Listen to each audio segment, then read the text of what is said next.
આદરણીય મહાનુભાવો, શિક્ષક મિત્રો તથા ઉપસ્થિત સર્વેને મારા નમસ્કાર. આજે હું ગુજરાતી સાહિત્યનો પ્રખ્યાત પુસ્તક શિક્ષણ પ્રેરિત, જેને ગ્રંથ તરીકે કહેવાય છે, એવા દીવા સ્વપ્ન પુસ્તકનો પરિચય કરવા જઈ રહી છું. આ પુસ્તકના સર્જક છે બાળ કેળવણીના પથદર્શક, પ્રણેતા, એક બ્રહ્મા તરીકે ઓળખાતા અને મૂછાળી માં તરીકે ઓળખાતા એવા ગીજુભાઈ વધેકાએ આ પુસ્તક લખી છે. આ પુસ્તકનો વિષય છે શિક્ષણના પ્રયોગો. આ પુસ્તક એ આ 5મી આવૃત્તિ છે આ પુસ્તકની, અને એના પ્રકાશક છે નૂતન બાળ શિક્ષણ સંઘ, ભાવનગર શાખા. અને ઈસવીસન 1962માં જાન્યુઆરી માસમાં આ પુસ્તક રજૂ થઈ હતી.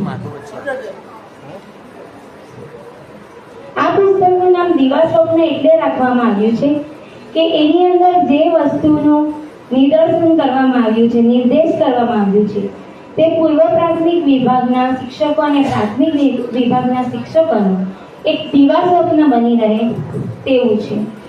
શિક્ષકને ભણાવતા કેવી અડચણો આવે છે ને એમાંથી એ અડચણ પાર કરવા માટેના ઉપાયો આ પુસ્તકની અંદર આલેખ્યા છે. ગીજુભાઈ વધેકા એવું માનતા હતા કે બાળકોને જે અત્યારની શિક્ષણ પદ્ધતિ છે તે થોડી નુકસાનકારક છે, કારણ કે અત્યારની શિક્ષણનો માપદંડ આપણે ઇનામો, પરીક્ષા અને સ્પર્ધાલક્ષી હોય છે. તેનાથી બાળકોમાં વેરઝેર, મારામારી, અશાંતિ અને અવ્યવસ્થા સર્જે છે. તો એમણે આ પુસ્તકની અંદર એને કેવી રીતે નવી નવી પદ્ધતિઓ દ્વારા આપણે ભણાવી શકીએ તેનું વર્ણન કર્યું છે. આ પુસ્તકની અંદર જે નાયક છે તે પરંપરાગત શિક્ષણ આપવાનું નથી વિચારતો, પરંતુ એની શિક્ષણ પદ્ધતિમાં નવીનતા લાવીને ભાર વિનાનું શિક્ષણ કેવી રીતે અપાય તે દર્શાવ્યું છે. આ વાર્તાના નાયક શ્રી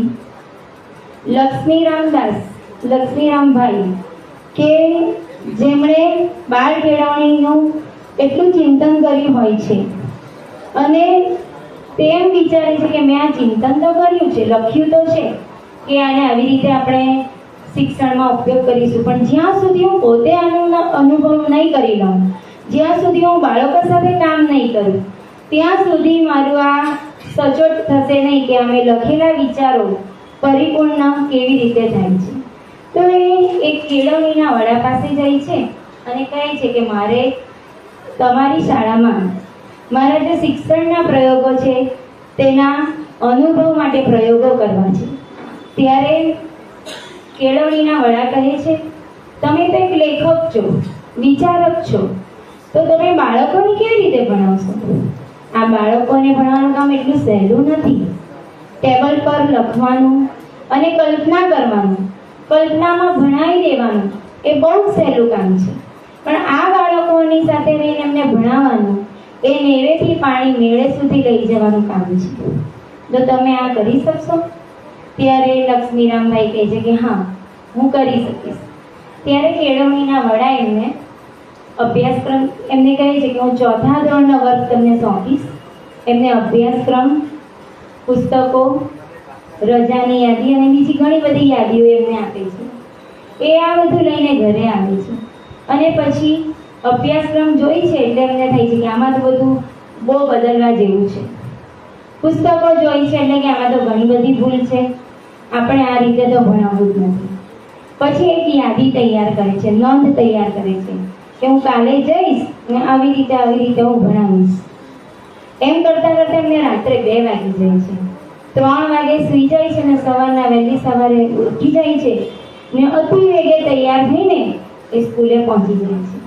પણ સ્કૂલ હજુ બંધ હોય છે, કોઈ આવ્યું નથી હોતું. પટાવાળા ચાવી લેવા ગયા હોય છે. થોડી વારમાં સ્કૂલ ખુલે છે. શિક્ષકો અને હેડમાસ્ટર અને વિદ્યાર્થીઓ આવે છે. વર્ગખંડમાં બાળકો બેસે છે એટલે હેડમાસ્ટર એમને વર્ગખંડમાં લઈ જાય છે કે જો આ 4થા ધોરણનો વર્ગ તમને હું આપું છું, પરંતુ 1 વર્ષ માટે જ તમારે પ્રયોગ કરવાનો છે અને તમારા પ્રયોગમાં બાળક અભ્યાસક્રમથી વંચિત નહીં રહેવું જોઈએ અને વર્ષના અંતે એ બધામાં નિપુણ થયેલો જોઈએ. એની તો તમે તો એક વર્ષ માટે આવશો, પ્રયોગ કરશો અને ચાલ્યા જશો, પણ બાળકોનું શું? ત્યારે રામભાઈ કહે છે કે વાંધો નહીં. અને હેડમાસ્ટર એમનો પરિચય કરાવતા કહે છે કે આજથી આ તમારા નવા શિક્ષક છે, એ તમને જે પણ કંઈ ભણાવે ને તે તમારે ભણવાનું છે અને હેરાન નથી કરવાનું. ત્યારે નાયક છે જે આપણા આ વાર્તાના, તે બાળકોને જોઈ છે.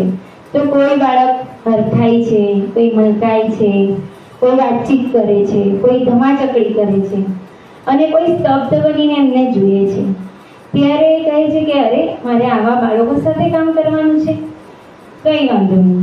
પછી જેવા પેલા હેડમાસ્ટર જાય છે તેવી પોતાના ખિસ્સામાંથી નોંધની યાદી કાઢે છે અને વાંચી જાય છે કે મારે આજે શું શું કરાવવાનું છે. તો લખેલું હોય છે કે પહેલાં તો શાંતિની રમત, ત્યાર પછી હું એ લોકોનો સ્વચ્છતા જોઈશ, પછી વાર્તાઓ કહીશ અને સહગાન કરાવીશ. અને પછી એમણે તો શાંતિની રમત આદરી. બાળકોને બધી સૂચના પહેલાં આપી દીધી કે જો આ રમતમાં આપણે આવું આવું કરવાનું છે. હું બારી બારણા બંધ કરી દઈશ, ઓમ શાંતિ બોલાવીને એટલે બધાએ આંખો બંધ કરીને બેસી જવાનું છે. પછી આપણી આજુબાજુમાંથી જે અવાજ આવે તે આપણે સમજવાના છે. એમણે તો બારી બારણા બંધ કરીને ઓમ શાંતિ કરીને શરૂઆત કરી. પણ આ બાળકો કંઈ સમજે? એ લોકો તો અમુક છોકરાઓ વાતો કરવા લાગ્યા, કોઈ રડવા લાગ્યું, કોઈ ભૂખ ભૂખ કરવા લાગ્યું, કોઈ એકે તાળી પાડે એટલે બધા તાળી પાડવા લાગ્યા, કોઈ એક હસે એટલે બધા હસવા લાગ્યા. એમને કેટલાય શાંતિથી સમજાવ્યું પણ બાળકો કંઈ સમજ્યા નહીં. એટલે તો એ સ્તબ્ધ થઈ ગયા કે હવે પહેલે જ દિવસે આ લોકો મારી વાત નથી માનતા, તો આગળ શું થશે? ઊભા થયા, બારી બારણા ખોલી નાખ્યા, ઓરડાની બહાર જઈને થોડી વાર ઊભા રહ્યા, પછી 5 મિનિટ રહીને વર્ગમાં આવ્યા. તો હજુ બધું અવ્યવસ્થિત વર્ગ થઈ ગયો હતો. અમુક છોકરાઓ બારી પર ચડી જતા હતા. તો એમણે બાળકોને કહ્યું કે ચલો આજનો આપણો આ અભ્યાસનો કાર્યક્રમ આજે પૂરો કરીએ છીએ, તમને રજા, આપણે કાલે પાછા મળીશું. તો બાળકો તો ખુશ થઈ જાય છે. આખો દિવસ ભર્યો નહીં, અડધા દિવસમાં જ રજા મળી ગઈ. ત્યાર પછી એમને હેડમાસ્ટર અને બીજા શિક્ષકો સૂચન કરે છે કે આવી રીતે અધૂરા દિવસથી તમારે શ્રેણી છોડાય નહીં. બીજા પણ બાળકો ભણે છે તો એમને પણ એવી ટેવ પડશે. એટલે શાળાના નીતિ નિયમમાં રહીને તમારે બાળકને ભણાવવું પડશે. પછી બીજે દિવસે વાર્તા લઈને આવે છે. વાર્તાની શરૂઆત કરે છે એટલે બધા બાળકો શાંત થઈ જાય છે, એમની પાસે આવીને બેસી જાય છે ને એટલી સરસ રીતે વાર્તા સાંભળે છે કે છૂટવાનો બેલ વાગી જાય છે તો પણ એ બાળકો ઉઠતા નથી અને એમને કહે છે કે ના ના, અમે તો વાર્તા સાંભળીને જ જઈશું, આજે ઘરે નથી. અને તેઓ વાર્તા કરે છે. ત્રીજા દિવસે તેઓ વાર્તાની સાથે સ્વચ્છતા જોઈ છે. પછી ધીમે ધીમે કવિતાઓ, ગીતો, રમતો એ બધું એમના જે પ્રયોગમાં હોય તે અંદર ઉમેરતા જાય છે. આમ એ ચિત્રકામ, ભૂગોળ, ઇતિહાસ, વિજ્ઞાન, ગણિત આ બધું એટલી સરસ રીતે આનંદમય બની રહે એ રીતે બાળકોને શીખવે છે. તો આ પુસ્તકની અંદર પુસ્તકમાં લખ્યું છે કે શિક્ષણનું પહેલું મુખ્ય કેન્દ્ર બાળક હોવું જોઈએ. બાળકના મનને સમજવું અને તેની ક્ષમતાને જોઈને એને શિક્ષણ આપવું જોઈએ. બાળકને પ્રેમ અને સ્નેહથી શિક્ષણ આપવું જોઈએ. કોઈ બાળકને સમજાતું નથી તો એને દંડ આપીને કે ખીજવાઈને નથી સમજાવવાનું, આપણે પ્રેમથી એને સમજાવવાનું છે. સ્કૂલ એક આનંદમય હોવી જોઈએ, ભયનું સ્થાન નહીં હોવું જોઈએ. શિક્ષક તરીકે આ વિચારો જો આપણે પોતે અપનાવીએ છીએ તો બાળકો માટે આપણે ભાગીરાનું ભણતર એટલી સરળતાથી આપણે આપી શકીએ છીએ. દીવા સ્વપ્ન વાંચ્યા પછી શિક્ષકને જે ભણાવવા માટે અડચણો આવે છે તે અડચણોને સહેલાઈથી દૂર કરીને એના વર્ગમાં ખૂબ સરસ રીતે જુદી જુદી રીતો અપનાવીને એ બાળકને ભણાવી શકે છે.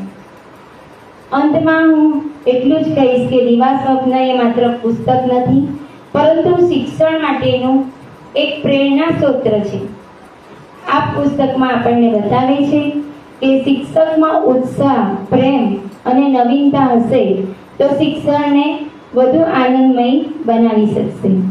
આ પુસ્તક દરેક શિક્ષક માટે પ્રેરણા સ્ત્રોત છે અને આજે હું એટલી આનંદની અને ગર્વની લાગણી અનુભવું છું કે હું જીવન ભરતીમાં નોકરી કરું છું, જેની અંદર બાળકોનો તો સર્વાંગી વિકાસ થાય જ છે, પણ શિક્ષકોનો પણ સર્વાંગી વિકાસ થાય છે.